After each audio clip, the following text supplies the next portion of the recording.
Welcome to week 6. Before we get into the nuts and bolts of teaching listening and speaking and reading and writing, we're going to take a little diversion away from parish this week, and we're going to get into a subject that's a little closer to home for all of us. Week 6. Welcome to your brain. This week we're going to look at strategies to teach with the brain in mind.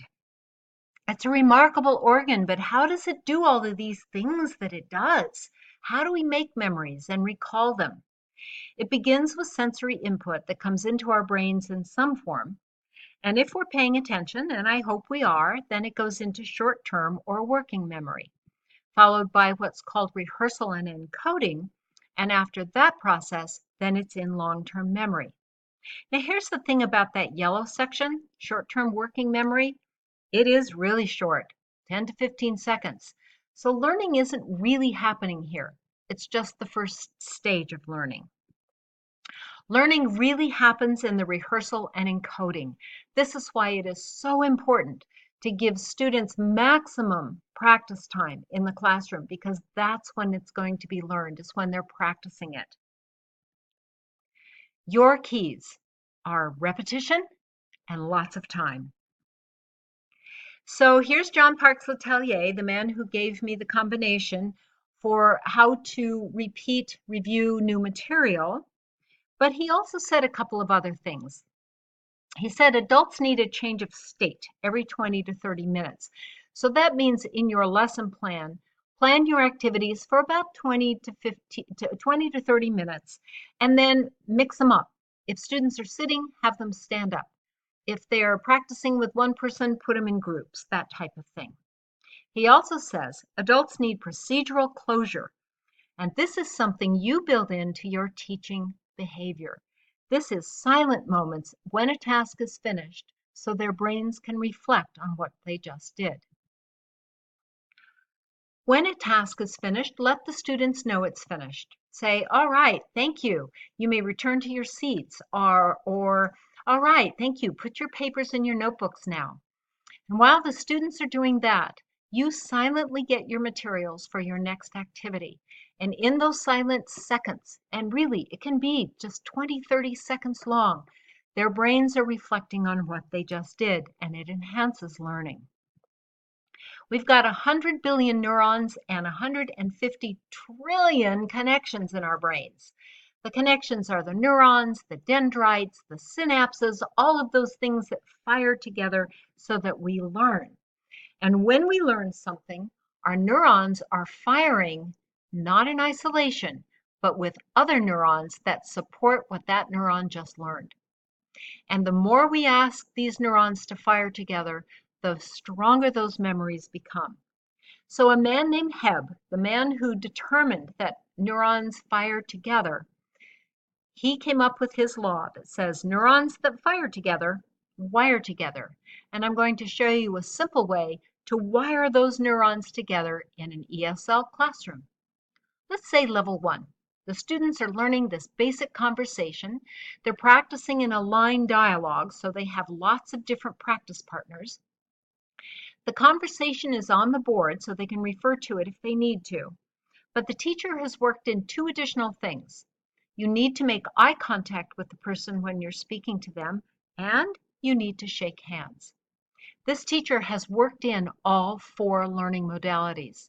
The physical touch of the shaking hands, the vision of the person's face and watching their mouth as they speak, the auditory of hearing and speaking that conversation many times, and the reading base of having that conversation written on the board so I can refer to it if I need to. And the chances are, when they return to that conversation for review tomorrow, they'll be very, very good at it.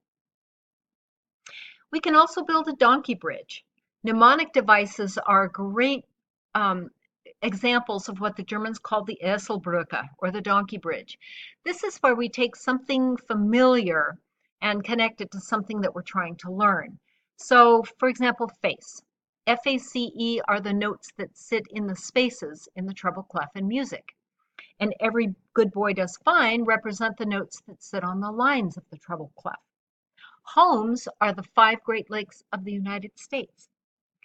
So in level 2, I had my students remember the 5 vowels by counting them on their fingers. 5 fingers, 5 vowels, beginning with the thumb, A, E, I, O, U. They learned it in minutes. We returned to it over and over, and it wasn't long before they didn't need their fingers anymore. I'm learning German, and I want to know how to say a stone in German. Ein is one, and Stein is stone. So if I create this mental picture of Einstein holding a rock, I've got my donkey bridge. Einstein is a stone. Learning is memory and recall, and think of the bazillion things we do with our brains with just our memory and recall. How much can we pack into our brains? Do you think this is possible? Here's a question. If the human brain was a hard drive, how many hours of TV could it record before it's full? Now, if you guessed the biggest number, you'd be right. 3 million hours. That's a lot of Game of Thrones. And here's what we know about memory. We've got 2 different aspects of it. There's the storage strength, and that's how well you know something. And then there's the retrieval strength, and that's your recall strength. How easily can you access those memories? And unlike the file cabinet in this picture, our brains are not static. They're constantly working. The neurons in our brains are interacting, and there's a lot of dynamic. And as we learn more things, our brains continue to make more storage for more new memories. But you can lose it if you don't use it. It is possible to lose a skill or a memory if those neurons are never called upon to fire. I'm going to bust a few myths about the brain. I'm going to use the Mythbusters to help me. The first myth is that everybody is either right or left brain dominant. And if I'm right brain dominant, I'm really not even going to bother to learn those tasks that the right brain controls because I'm not going to be any good at it. And this is a myth. We know that both hemispheres of the brain are connected and they're used equally, and they're continually communicating with each other back and forth, even when we sleep. Boy, this goes along with the UFOs conspiracy theories, doesn't it? Humans use only about 10% of our brains. This is an absolute myth. It is false. There are no unused portions of our brains. Students should be taught according to their learning modalities. Hopefully by now you know, no. You have to teach to all 4 learning modalities. Students need to practice all 4 language skills in all 4 learning modalities. The older adults become, the harder it is for them to learn a new language. This is also false, mostly. It may take a little more time for some older adults to learn, but adults are capable of learning a language. We need to be patient with them. And notice that bottom quote. Look how important an enriched learning environment is to how an older person perceives him or herself as a learner in dealing with depression and poor self-image. Also notice that third quote. The context is so important. So don't have students practice with a grammar chart. Have them study and analyze the grammar chart. Have them practice with real language in real contexts. Intelligence and one's ability to learn is hardwired in our DNA. It's an innate ability that won't change over time. And that is a myth. And you'll hear that this week from Carol Dweck. And you'll hear about her research that determined how well we do in school, how well we learn, has much more to do with how we perceive ourselves as learners than it does with anything we might call intelligence or IQ. So think about Luke Skywalker in the swamp learning to be a Jedi Knight. Master Yoda has him doing all kinds of things like moving stones. And then Yoda says, come on, raise your ship out of the swamp. And Luke tries and he fails and he says, moving rocks is one thing, moving a ship is totally different. But Yoda says, no, it's no different. And he does it. And what does Luke say? I don't believe it. And Yoda says, that is why you fail. The fixed mindset, like Luke's, is very fatalistic. They avoid challenge, they give up easily, criticism hits them very, very hard. They don't like making mistakes. Whereas a growth mindset like Yoda sees error as a means of learning and embraces challenge. You're also going to meet Angela Duckworth this week, and you're going to learn about her research with middle schoolers and how she determined that their success in school had far more to do with what she calls grit than what we might call intelligence. I've got things for you to read, short videos for you to watch from all of these wonderful brain gurus. Most of these are in the Want to Know More section. What can you do in your classroom? Activate schema. That's the first scaffolding you can provide. Make connections. Help students make connections between what they're learning and their real lives or previous learning. Use graphic organizers and study guides like skeleton outlines and KWL charts and concept maps. Explicitly teach studies, skills, and note-taking. If you see students copying everything on the board, they are not learning. That is a rote activity and they are not learning.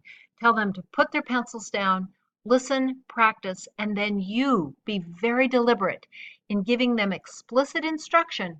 Copy this. This is what you need to have in your notebook. Teach metacognitive skills, how we learn, be patient, and repeat. Now, which of the following statements do you think is true or are true about multitasking? And you can pause the video to read them. In fact, they are all true. Nobody is good at multitasking, but we think we are, and we feel powerful when we do. But when we multitask, one task is really being sacrificed. So, teach students to study smart. Find a nice quiet place to study. Study in short bursts, 10 minutes, 20 minutes, and then take a break. Exercise, eat good food, get adequate sleep. Why? Sleep is when we form our long-term memories. Brain research tells us that the brain is plastic, capable of healing itself. We also know that adults can learn well into their 80s and 90s, but we can lose skills and knowledge if we don't fire on those neurons. And we know we are improving. When we know we are improving, we continue to improve. So this week, I've got a chapter for you to read about midnight resurrections, about brain plasticity, and it's very inspiring. Some short videos, a web page to explore with another short article called about age and learning, the discussion forums, and don't forget the professionalism forum, and your reflective journal. These are all resources that I used for this presentation. And with that, I will say, reflect on the importance of reflection. Bye-bye. I will see you in class.